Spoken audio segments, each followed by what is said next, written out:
We'll see, though. All right, Max Olson, theathletic.com, every Thursday at 4, joins us on 365 Sports. Max, we just had Matt Tate on up in Lawrence, and what a weekend it is. And KU hopes it's even a better weekend, but how about game day finally getting to Lawrence to recognize what KU's doing, and even TCU as well? How about it? How about me finally getting to a football game in Lawrence, Kansas?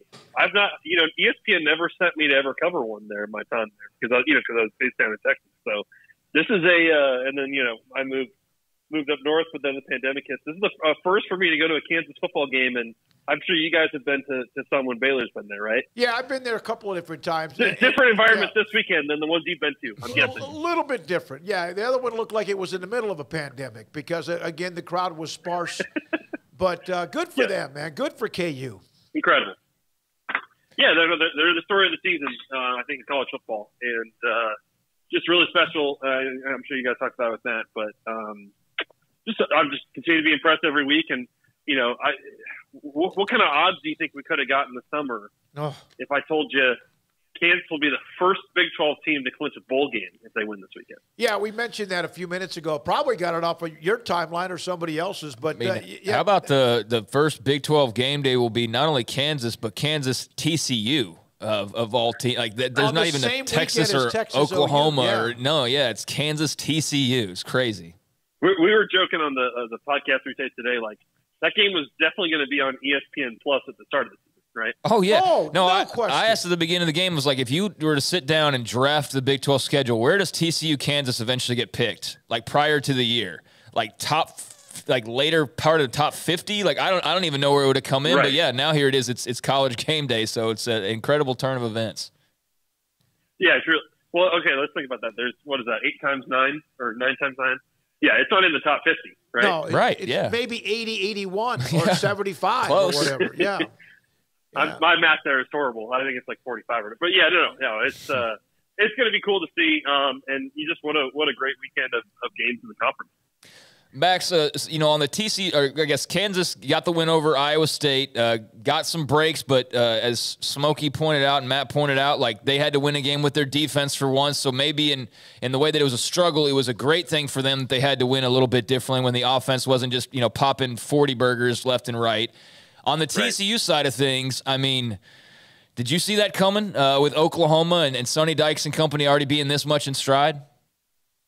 No, guys, I was the dude who, like 2 weeks ago or 3 weeks ago, saw Oklahoma up in Lincoln and was like, man, Oklahoma looks for real. I mean, what a sucker I am. I just these first 2 Big 12 games was just what an unbelievable start. I like, and the thing is, like, if Dylan Gabriel hadn't been knocked out of that game, TCU still would have won. Like, TCU just dominated them. And I mean, obviously so impressed by what Sonny Dykes has done there, what Garrett Riley's doing with that offense. And it's an experienced offense. I mean, when you watch them play, like, it's not surprising that Quentin Johnson and Tay Barber and Darius Davis and even Kendre Miller, who had some good moments last season, like, it's not surprising that these guys have a ton of speed and potential. But to see Max Duggan, just like Jalen Daniels, really put it all together and play just his absolute best football has been such a treat. And, just couldn't believe just how efficient and effective TCU was. But obviously a big part of that is also Oklahoma just being a mess on defense.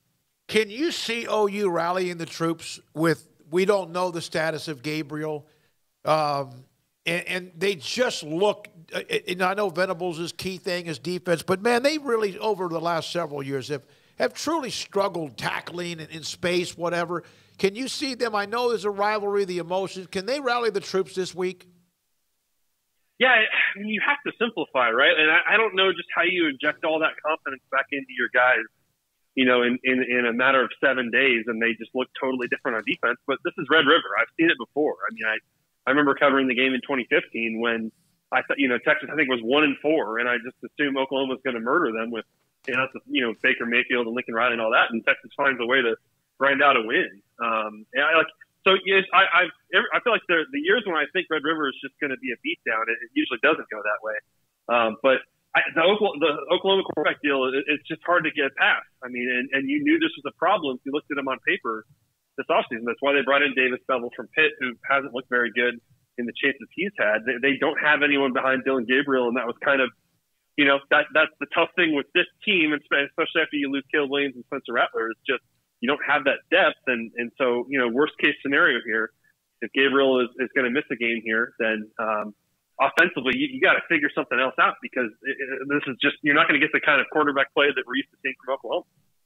Max, it looks like Quinn Ewers is headed back to the lineup after missing the past couple games due to injury. I think that Hudson Cards carried himself really well. UT, had a nice showing last week, really explosive. Does this make this game more enticing, or was it already kind of spicy enough, even if it was going to be the Hudson Cards show? Yeah, it definitely adds to it. It adds another variable here, because, Quinn Ewers, he looked ready for Alabama, but we only got to see one quarter from him. And he's been out since then. And I agree with you. I think Hudson Card has performed pretty admirably, considering he's been playing hurt as well. And I think they've done a good job, especially against West Virginia, of dialing stuff up that really kind of kept him comfortable and on their run game. So I think the Ewers part is going to be interesting. You wonder kind of is there a short leash there?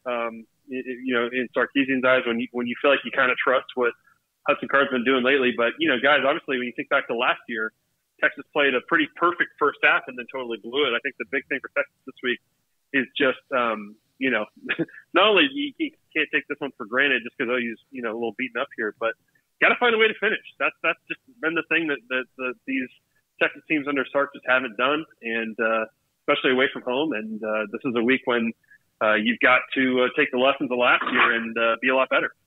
Max Olson, theathletic.com, with us on Thursdays in the 4 o'clock hour. Max, don't ever please share the text back and forth between you and me Saturday evening, Saturday night watching. Oh, my gosh. Yeah, I was in full panic mode, wasn't I? This guy was on tilt.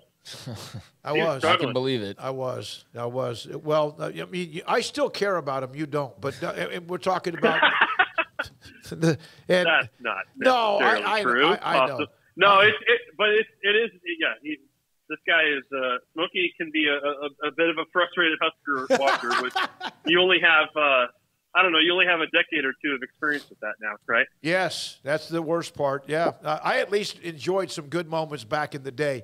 Max Olson again. Are you setting aside your whole Friday night to watch Nebraska Rutgers, by the way? I got a high school game.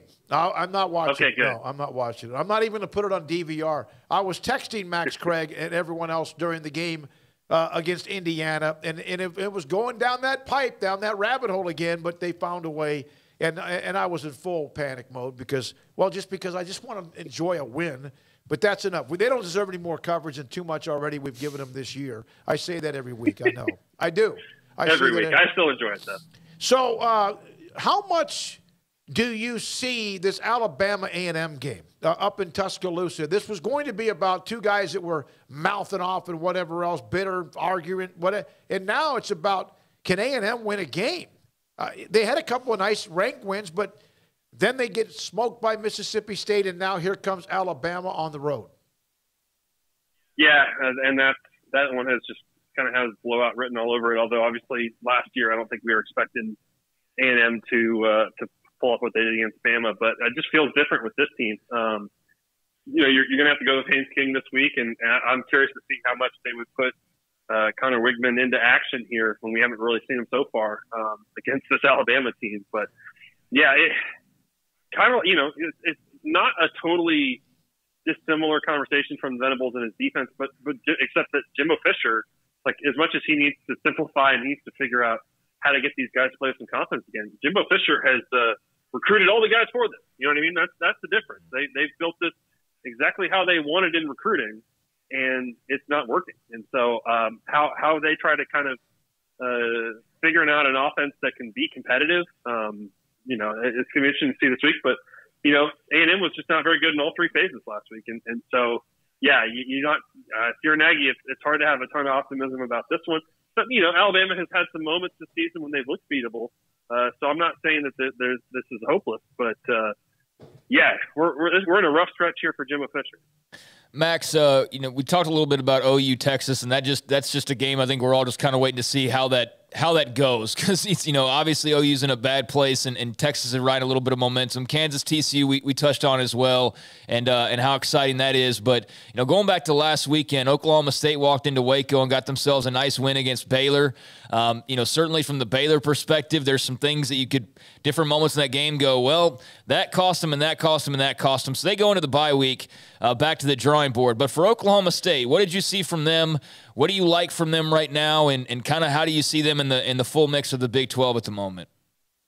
Yeah, I'm curious for you guys, just on the eye test, did you feel like Oklahoma State's the best team in the conference? No. But you know what, though? I don't know who I mean. But you think that's TCU, or who do you think that is? That's the problem. I don't know yet, but I don't feel. I guess I didn't walk away going. If Spencer Sanders can play like that. Yeah, like they can be, but I'm not convinced that they are. I guess they're better on defense than I thought too, at least based on who they lost from last year's team. They are. They've got some players that you saw stepped up, and I thought the fourth quarter was pretty important there for Derek Mason, his defense to get those takeaways, to get those stops, and not let that game kind of turn into a shootout the rest of the way. You're right though. There's still kind of just that big if Spencer Sanders can be really good every week, then they're going to get to Arlington. I thought it was an impressive performance from Oklahoma State, in one where you felt like you were going to find out a little bit more about them. And I think we did. I think they've, that's an offense that is, I think has good pieces. I think Spencer Sanders is showing his experience as a 4-year starter, and that's good. Are they, I don't know, they're number 7, number 8 team in the country good right now? Still a little bit hard to tell. I think that, so I'm with you on that, but a good one for them, and probably a game that, as wild as this race is, probably a game that's going to still end up being pretty consequential in this Big 12 title race. And it's funny, I hadn't really thought about it up until today, but is Oklahoma out of the race if they lose this week? They are, right? Yeah, with that, I would have to think so. Yeah. Can a team that loses 3 Big 12 games get to Arlington this year? I mean, I guess that this would be a year where maybe that's possible, but it kind of feels that way, that you still can't have that many. Yeah. That means you have no mulligans, and you still have 6 games left against a conference that right now looks like a lot of people are, Right. You have to go get all the head-to-heads against Baylor and Oklahoma State and everybody else in Oklahoma. Yeah. 0-3. Wow. How about that after they ran the conference for a long, long time, with a couple of exceptions along the way? Craig, anything else for Max? I off the top of my head, no, I thought you had a question coming up. No. Okay, Max, I know you got to go, but we appreciate your time. The way that is it 3 elite teams? Clemson, of course, kind of reestablished who they were in the ACC, but is it, in your opinion, Alabama, Georgia, Ohio State, and then a drop-off, at least from what it looks like right now? Yeah, I think so. I mean, I'm not sure. I'm not sure that USC is quite ready to they're still kind of putting it all together there. I think they're really talented. Obviously, I think that's probably one of those teams you feel like has a chance to be that number 4 spot. But yeah, no, I think that's probably a fair assessment. And that's not to say that. You saw Georgia really struggle for 4 quarters with Missouri. So I don't know that there's one team that's going to run away with all of this year. And it could make for some surprise playoff entries like we had last year with Cincinnati and Michigan. It's going to be right now. There's just not one team like Georgia last year where you just feel like, man, how do you even line up against these guys? Craig, Max, thank you very much. Appreciate your time. Thank you. Max Olson Thursdays with us at 4:00 on 360.